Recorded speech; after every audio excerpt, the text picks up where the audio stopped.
Why should you never wake a sleeping baby? Hi, I'm Nicky, Pediatric Sleep Consultant and one of the founders of Little Ones. Let's talk about why you should never wake a sleeping baby.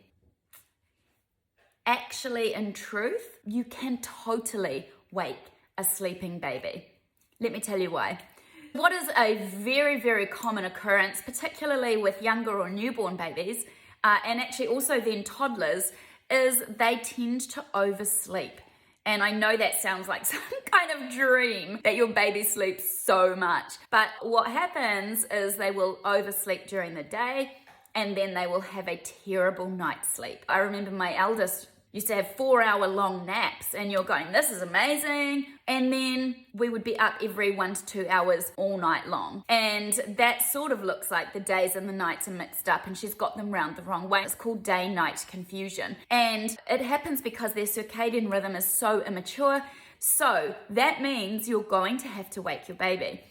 You're not damaging your baby. What you are doing is you are helping their body clock to adjust to life outside the womb. And it's really important because as your baby's aging and developing very quickly at this age, they need to have that differentiation between daytime and nighttime. Nighttime is when they're going to have more restorative sleep. So if they are sleeping for longer than 2 hours in a stretch, you will need to start waking your baby. This gives them a lot of feed opportunities during the day because if they're not taking enough calories during the day, they're going to need to start taking those calories overnight and they're going to wake more frequently.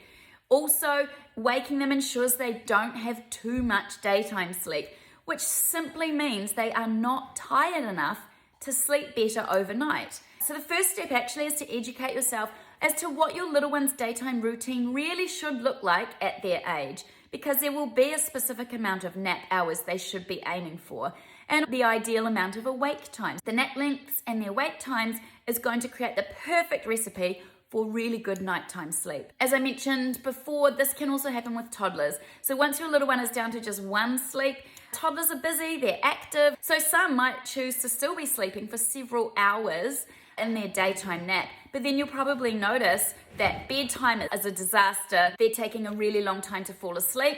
They've maybe started waking more overnight and they maybe even have an early morning wake, like a 5 a.m. wake, because they've had too much daytime sleep. So in this example, it's a classic case of where you really need to take a bit more control over that nap and start cutting down how long they are napping for. So I hope that's helped clarify whether you should wake a sleeping baby. Do it. There's nothing wrong with it. It is actually going to help you and your baby in the long run.